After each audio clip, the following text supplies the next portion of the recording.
আসসালামু আলাইকুম, শুভ দুপুর। দুপুরের রেসিপি নিয়ে আসলাম। গরুর মাংস রান্না করব আলু দিয়ে। এদিকে পোলাও রান্না করতেছি, করলা ভাজি। মাংসগুলোকে ভালোভাবে ধুয়ে নিলাম।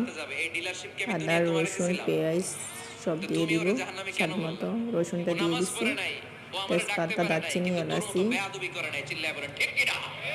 জিরা গুঁড়া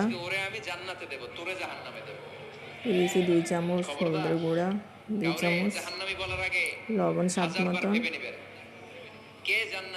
পেঁয়াজ কুচি দিয়ে দিচ্ছি, কাঁচামরিচ, টমেটোটা পরে দিব আলুর সাথে। প্রেসার কুকারে বসাই দিতেছি, প্রেসার কুকারে ঢাকনাটা লেগে দিতেছি। এদিকে করলা ভাজি করব। তেলের ভিতরে পেঁয়াজ কুচি দিয়ে দিলাম, করলার সাথে রসুন,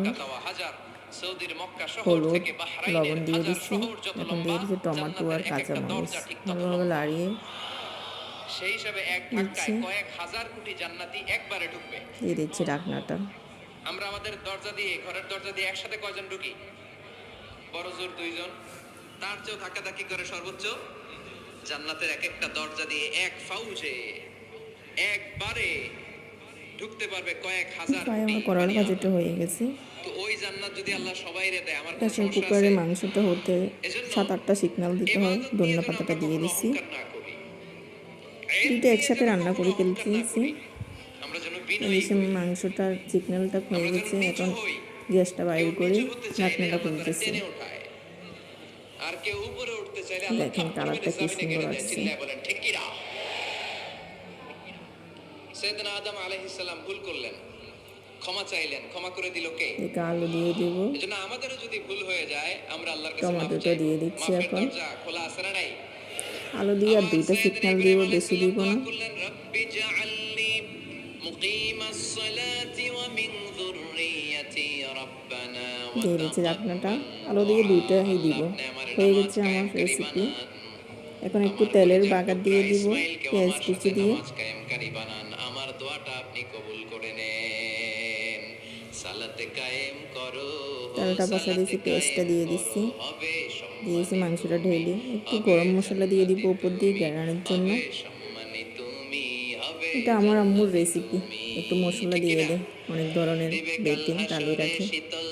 এদিকে পোলাও রান্না করব, ঘি দিয়ে দিচ্ছি, তেল দিয়ে দিচ্ছি, রসুন কুচি, পেঁয়াজ কুচি দিয়ে দিলাম, চালটা ভালোভাবে ধুয়ে নিলাম।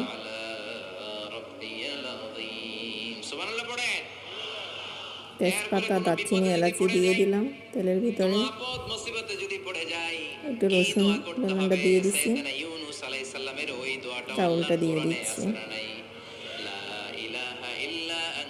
ভালোভাবে লাড়ি চাড়িয়ে একটু লাল হয়ে আসলে পানিটা দিয়ে দিব। কাঁচামরিচটা দিয়ে দিচ্ছি ওটাই। একটু পানি দিয়ে দিচ্ছি পরিমাণ মতো।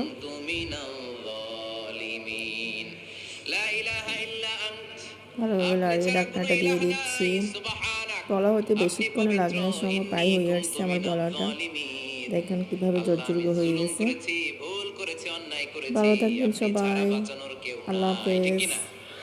আল্লাহ ছাড়া বাঁচানোর কেউ আছে? তরানোর কেউ আছে? আমি ছাড়া আল্লাহর আরো গোলাম আছে না নাই? আমি ছাড়া, আমি তো আল্লাহর বান্দা। ফাতিমা রাদিয়াল্লাহু তাআলা